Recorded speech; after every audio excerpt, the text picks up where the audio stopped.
Assalamualaikum warahmatullahi wabarakatuh. Yang terhormat Pak Almudil Karim selaku dosen pengampu mata kuliah Perpustakaan dan Arsip Digital. Perkenalkan, nama saya Firil Ramadhania Zahra dari kelas 4D, jurusan Ilmu Perpustakaan. Pada kesempatan kali ini saya akan menjelaskan peradaban Islam pada masa dinasti Abbasiyah. Jadi, dinasti Abbasiyah merupakan kekhalifahan Islam ketiga yang memiliki peradaban yang maju. Bahkan pada masa ini disebut sebagai masa kejayaannya Islam. Dinasti Abbasiyah ini berdiri pada tahun 750 Masehi selama 5 abad, yaitu hingga 1258 Masehi, dengan khalifah pertamanya yaitu Abu Abbas As-Saffah, sekaligus pendiri dari dinasti ini tentunya. Nah, Abu Abbas ini merasa sangat benci dan ingin melengsarkan dinasti Umayyah. Pelengserannya itu sangat kuat karena ia mendapat dukungan dari Panglima Militer Abu Muslim Al-Khurasani. Lalu langkah apa aja sih yang diambil oleh Abu Abbas ini untuk mendirikan dinasti Abbasiyah? Jadi yang pertama, Abu Abbas itu membentuk gerakan bawah tanah yang artinya itu secara diam-diam. Kemudian yang kedua, Abu Abbas menerapkan politik bersahabat. Artinya keturunan dari Abu Abbas ini tidak menunjukkan rasa permusuhannya itu kepada Bani Umayyah. Kemudian yang ketiga, dalam pergerakannya itu tidak menggunakan nama Bani Abbas, melainkan menggunakan nama Bani Hashim, yang termasuk paman dari Nabi Muhammad SAW, supaya mendapatkan dukungan dari kelompok pendukung Ali bin Abi Thalib. Kemudian langkah yang terakhir itu menetapkan wilayah kekuasaan sebagai pusat gerakan politik Bani Abbas di bawah pimpinan Abu Muslim Al-Khurasani. Nah, singkat cerita, langkah-langkah yang diambil oleh Abu Abbas ini berhasil. Kemudian berdirilah dinasti Abbasiyah dengan khalifah pertamanya yaitu Abu Abbas. Kemudian Abu Abbas mendapatkan gelar As-Saffah yang artinya penumpah darah. Kenapa sih disebut penumpah darah? Karena pada saat Abu Abbas itu melengsarkan kaum Bani Umayyah, ia nyaris membantai seluruh keturunan Bani Umayyah tersebut. Nah, setelah kita mengetahui sejarah berdirinya dinasti Abbasiyah ini, saya akan memberitahu bagaimana sistem pemerintahan pada masa dinasti Abbasiyah ini. Jadi, kekhalifahan Bani Abbasiyah ini bertumpu pada sistem yang pernah dipraktikkan oleh bangsa-bangsa sebelumnya, baik bangsa muslim maupun non-muslim. Kemudian dasar-dasar pemerintahannya itu diletakkan oleh Abu Abbas dan Abu Ja'far al-Mansur. Nah, pada saat itu dukungan Persia itu terlihat jelas yang dibuktikan oleh bergabungnya pemuda yang gigih dari Khurasan, yaitu Abu Muslim Al-Khurasani tadi yang emang dari awal udah mendukung Abu Abbas. Kemudian dapat dilihat juga dari wilayah operasional Bani Abbasiyah yang berada di bekas kerajaan Persia. Nah, bangsa Persia mempercayai adanya hak agung dari raja-raja yang didapat dari Tuhan. Oleh karena itu, para khalifah Bani Abbasiyah ini memperoleh kekuasaan untuk mengatur negara secara langsung dari Allah, bukan dari rakyat.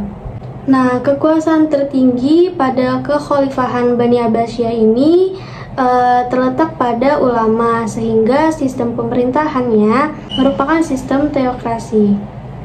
Namun dalam pengangkatan putra mahkota, Bani Abbasiyah meniru sistem yang dilakukan oleh Bani Umayyah, yakni menetapkan 2 orang putra sebagai pengganti sebelumnya. Tentu sistem ini sebenarnya berakibat fatal karena dapat menimbulkan perselisihan di antara putra mahkota tersebut. Nah, setelah sistem pemerintahannya, saya juga akan menjelaskan bagaimana sih sistem politik pada masa dinasti Abbasiyah ini. Jadi, pada dinasti Abbasiyah ini dikelompokkan menjadi 4 periode. Nah, apa aja sih politik yang dijalankan pada masa Abbasiyah periode pertama? Antara lain, para khalifah itu tetap dari keturunan Arab murni. Sementara para menteri, gubernur, panglima, dan pegawai lainnya itu banyak diangkat dari golongan Persia. Kemudian yang kedua, kota Baghdad dijadikan sebagai ibu kota negara, yang dijadikan sebagai pusat kegiatan ekonomi, sosial, politik, dan kebudayaan. Kemudian yang ketiga, ilmu pengetahuan itu dianggap sebagai hal yang paling penting dan mulia. Kemudian yang keempat, kebebasan berpikir sebagai hak asasi manusia itu diakui sepenuhnya pada zaman itu. Dan yang terakhir, para menteri turunan Persia diberikan hak penuh dalam menjalankan sistem pemerintahan, sehingga mereka memegang peranan penting dalam membina tamadun Islam. Selanjutnya, sistem politik pada masa dinasti Abbasiyah periode kedua, ketiga, keempat antara lain. Yang pertama, pada masa 3 periode ini, kekuasaan politik mulai menurun, terutama pada politik sentral, karena negara-negara atau kerajaan-kerajaan kecil itu sudah tidak menghiraukan pemerintahan pusat, kecuali pengakuan secara politis saja. Kemudian pada masa ini juga terjadinya penurunan kekuatan militer pusat. Kemudian yang kedua, itu munculnya kerajaan-kerajaan kecil yang memutus hubungan politik dengan wilayah-wilayah Islam, seperti di Andalusia, Afrika Utara, Mesir, Yaman, dan wilayah lainnya. Kemudian yang ketiga, kota Baghdad bukan lagi satu-satunya kota internasional dan terbesar, sebab masing-masing kerajaan itu berlomba-lomba membuat kota yang akan menyaingi kota Baghdad ini. Kemudian sistem yang terakhir ini tentunya positif, karena para khalifah berlomba-lomba memajukan ilmu pengetahuan, sehingga pada masa itu ilmu pengetahuan itu derajatnya lebih tinggi dibandingkan abad sebelumnya. Nah, kekhalifahan Bani Abbasiyah ini telah banyak memberikan sumbangan positif bagi perkembangan ilmu pengetahuan dan peradaban Islam, yang dapat dilihat dari kemajuan di bidang sosial budaya, yaitu terjadinya proses akulturasi dan asimilasi masyarakat. Nah, kemajemukan yang dimiliki oleh masyarakat tersebut tentunya berdampak positif dalam perkembangan dan kemajuan peradaban Islam. Karena dengan ilmu pengetahuan dan keterampilan yang mereka miliki, itu dapat digunakan untuk memajukan bidang-bidang sosial budaya lainnya. Nah, masa puncak kejayaan pada dinasti Abbasiyah ini ditandai dengan naiknya Harun ar-Rasyid sebagai khalifah. Beliau merupakan penguasa yang paling cakap dan mulia. Harun ar-Rasyid memerintah selama kurang lebih 23 tahun, dan hal pertama yang ia lakukan yaitu memperindah dan mempercantik kota Baghdad yang pada saat itu merupakan ibu kota. Menurut Philip Kahiti, kota Baghdad merupakan kota intelektual. Kemudian kota ini juga tempatnya para profesor masyarakat Islam dan kota dengan para peminat ilmu pengetahuan dan kesusastraan yang paling banyak. Nah, pada masa puncak keemasan Bani Abbasiyah, tentunya memancar sinar kebudayaan dan peradaban Islam ke seluruh dunia. Bukan hanya Arab saja, melainkan ke seluruh negeri Islam. Baghdad pada masa itu menjadi pusat peradaban dan kebudayaan yang tertinggi di dunia. Kota Baghdad memiliki 3 keistimewaan, yaitu prestise politik, supremasi ekonomi, dan aktivitas intelektual. Di kota Baghdad ini, sastra berkembang begitu pesat, dengan ditandainya buku-buku yang sebelumnya mati itu dibangkitkan kembali dengan cara diterjemahkan ke dalam bahasa Arab. Pada masa kekhalifahan Harun ar-Rasyid ini, beliau sangat memperjuangkan kesejahteraan rakyatnya. Beliau seringkali berkeliling untuk menelusuri bagaimana sih keadaan rakyatnya yang sebenarnya. Kemudian rakyatnya itu diberi pelayanan yang sangat memadai, sehingga ekonomi para rakyatnya itu maju. Dan masyarakat Islam pun merasakan kesejahteraan sebagaimana mestinya. Nah, saking baiknya Harun ar-Rasyid ini, ia menggunakan istananya sebagai pusat pengembangan ilmu pengetahuan. Istana tersebut menjadi tempat berkumpulnya para ilmuwan dan orang-orang terpelajar dari berbagai penjuru dunia. Bahkan Harun ar-Rasyid menyumbangkan dana besar untuk membiayai mereka dan untuk perkembangan ilmu pengetahuan, pendidikan, agama, dan kesenian. Sehingga pengembangan ilmu pengetahuan dan intelektual di kota Baghdad ini dapat ditunjang oleh kesejahteraan para cendekiawannya. Kemudian sepeninggalan Harun ar-Rasyid, kekhalifahan diganti oleh Al-Ma'mun, yaitu anak dari Harun ar-Rasyid. Nah, pada saat itu pertemuan ilmiah tidak lagi dilakukan di istana sebelumnya, melainkan dipusatkan di Balai Ilmu atau Baitul Hikmah yang sangat ramai dikunjungi oleh ahli-ahli ilmu hukum, ilmu fikir, ilmu sastra, ilmu bahasa, dan ilmu agama.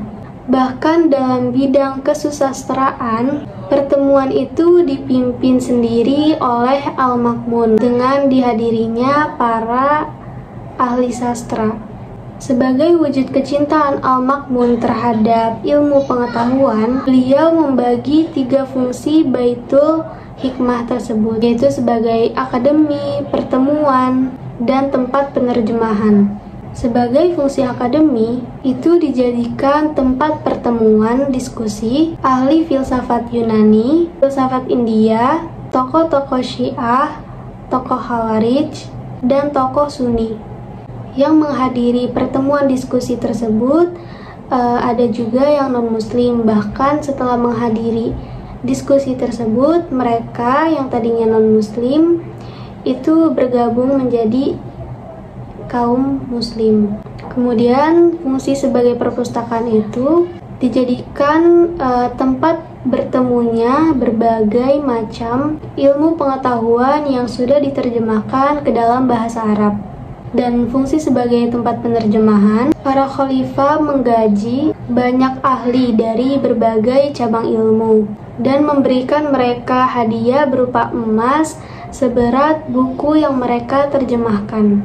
Nah, setelah membahas masa kejayaan atau masa keemasan pada dinasti ini, selanjutnya kita akan membahas masa kemunduran dan hancurnya dinasti Abbasiyah. Jadi awal kemunduran dinasti ini itu ditandai dengan kehancuran kota Baghdad pada tahun 1258 Masehi. Kehancuran ini mengiringi hilangnya hegemoni Arab dan menandakan berakhirnya dinasti Abbasiyah. Kemudian ada beberapa faktor kemunduran dinasti Abbasiyah, antara lain yang pertama itu ketidakmampuan para khalifah mengurus negara, kemudian terlalu luasnya wilayah operasional dan lemahnya ekonomi pada saat itu. Kemudian adanya persaingan faham Sunni dan Syiah. Selain faktor internal yang sebelumnya sudah disebutkan, ada juga faktor eksternal, yaitu rasa tidak puasnya masyarakat terhadap pemerintahan pada masa itu, kemudian adanya dominasi bangsa Turki dan Persia, dan yang paling berpengaruh yaitu adanya serangan dari bangsa Mongol. Singkat cerita mengenai serangan bangsa Mongol, jadi bangsa Mongol ini berpaham animisme. Jadi pada saat itu bangsa Mongol melakukan invasi ke berbagai bangsa dengan tujuan merampas dan merampok. Nah, karena pada saat itu kota Baghdad merupakan kota yang jaya, sehingga menjadi tujuan invasi bangsa Mongol. Pasukan Mongol membantai semua penduduk kota Baghdad, bahkan hingga membakar kota Baghdad termasuk perpustakaan yang menjadi pusat pengembangan ilmu pengetahuan.